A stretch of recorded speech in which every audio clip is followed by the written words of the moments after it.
नमस्कार भक्तांनो. श्री स्वामी समर्थ. स्वामी समर्थ म्हणतात, जीवनात कधी ना कधी प्रत्येकाला अडचणींचा सामना करावा लागतो, पण संकटे आली म्हणून देव आपल्याला सोडून जात नाही. अनेक भक्तांना विश्वास आहे की अशा काळात श्रद्धा, धैर्य आणि चांगले कर्म यांची साथ महत्त्वाची असते.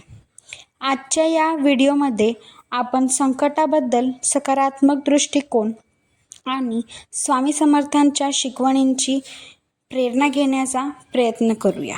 1. संकटे का येतात? जीवनात कोणालाही कायम सुख किंवा कायम दुःख मिळत नाही. प्रत्येक अनुभव आपल्याला काहीतरी शिकवतो. कधी अपयश येतो तर कधी अपेक्षेप्रमाणे गोष्टी घडत नाहीत. अशा वेळी निराश होण्याऐवजी शांतपणे विचार करणे, योग्य निर्णय घेणे आणि प्रयत्न सुरू ठेवणे महत्त्वाचे असते. श्रद्धा म्हणजे अडचणी नाहीशा होतील याची हमी नव्हे, तर त्या अडचणींना सामोरे जाण्याचे धैर्य मिळणे. 2. स्वामींची शिकवण. स्वामी समर्थांच्या नावाशी जोडलेला एक प्रेरणादायी संदेश अनेक भक्त आठवतात. भिवू नकोस, मी तुझ्या पाठीशी आहे. या वाक्याचा अर्थ असा घेता येतो की भीती तडकून न राहता धैर्याने पुढे जाणे, चांगले कर्म करणे आणि आशा न सोडणे. जीवनात संयम, प्रामाणिकपणा आणि इतरांशी प्रेमाने वागणे ही सुद्धा भक्तीचीच रूपे आहेत. 3. दैनंदिन जीवनात काय करावे? दिवसाची सुरुवात प्रार्थनेने करा. काही मिनिटे शांत बसून नामस्मरण करा.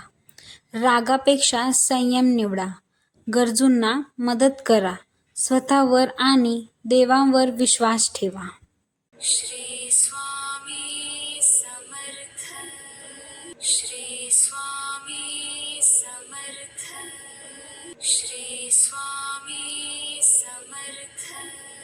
श्री स्वामी समर्थ. श्री स्वामी समर्थ. श्री स्वामी समर्थ. श्री स्वामी समर्थ. श्री स्वामी समर्थ. श्री स्वामी समर्थ. श्री स्वामी समर्थ. श्री स्वामी समर्थ. श्री स्वामी समर्थ. श्री स्वामी समर्थ. श्री स्वामी समर्थ. श्री स्वामी श्री स्वामी. जर तुम्हाला हा व्हिडिओ आवडला असेल तर व्हिडिओला लाईक करा, तुमचे विचार कमेंटमध्ये लिहा आणि अशाच भक्तिमय व प्रेरणादायी व्हिडिओंसाठी चॅनलला सबस्क्राईब करा. धन्यवाद. श्री स्वामी समर्थ.